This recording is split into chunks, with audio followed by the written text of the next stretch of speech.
आज या महाराष्ट्रामध्ये येऊ घातलेल्या विधान परिषदेच्या निवडणुका, या निवडणुकीच्या संदर्भात आमच्या पक्षाचे नेते आदरणीय एकनाथ शिंदे साहेबांनी स्थानिक आमदार असतील, स्थानिक नगरसेवक असतील, आमच्या पक्षाचे स्थानिक पदाधिकारी आहेत, या विधान परिषदेच्या निवडणुकीच्या माध्यमातून त्यांचे विचार ऐकण्यासाठी मला तातडीने पाठवलेलं आहे.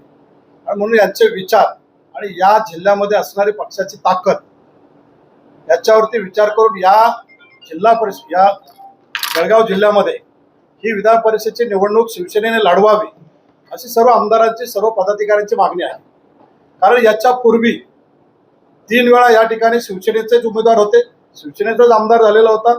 आणि म्हणून या ठिकाणी भाजपचे पण 5 आमदार आहेत, सेनेचे पण 5 आमदार आहेत.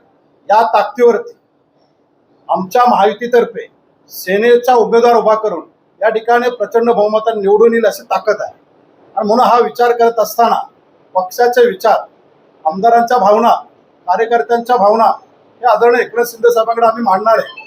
या जिल्ह्याचे पालकमंत्री, आमचे नेते गुलाबराव पाटील आणि मी स्वतः सर्व आमदारांसह आमच्या पक्षाचे नेते एकनाथ शिंदे साहेबांकडे हे विचार मांडणार आहे.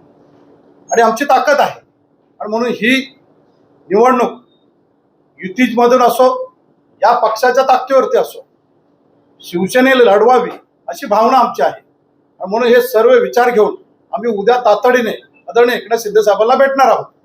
उमेदवाराचं नाव काही निश्चित झालंय का? जर आमदारांचं काही एकमत झालंय का? कारण मंत्री गुलाबराव पाटलांचे चिरंजीव प्रतापराव पाटील यांचं नाव आघाडीवर आहे, त्या संदर्भात काही एकमत झालंय का आमदारांसोबत आपलं काही? या सर्व भावना आहेत की या ठिकाणी शिवसेनेचा उमेदवार उभा राहिला पाहिजे. शिवसेनेचा उमेदवार शिवसेनेच्या आमदारांच्या ताकदीवरती, कार्यकर्त्यांच्या मेहनतीवरती, इथं असणारी आमची ताकद मतदारांची, या ताकदीवरती शिवसेनेचा आमदार निवडून येणार आहे हे आम्ही त्यांना सांगणार आहे. उमेदवारी शिवसेनेचा उमेदवार शिवसैनिक द्यावा एवढीच मागणी आमची. ते सर्व नेत्यांना आम्ही सांगणार.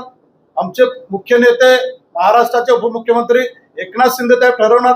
आणि जे आदेश ते देतील तो आदेश घेऊन आम्ही या जिल्ह्यामध्ये शिवसेनेच्या वतीने शिवसेनेचा उमेदवार उभा करून आम्ही निवडून आणणार आहे. या बैठकीमध्ये जे आहे उमेदवारांची नावावरती एकमत झालंय का? आणि किती उमेदवारांची नाव चर्चेमध्ये? सर्व आमदारांच्या, सर्व आमच्या पदाधिकाऱ्यांचं एकमत झालेलं आहे की या जिल्ह्यामध्ये शिवसेनेचा उमेदवार उभा करायचा, शिवसैनिक उभा करायचा, धनुष्यबाणावरती त्याला निवडून आणायचा, हे आमचं एकमत झालेलं आहे.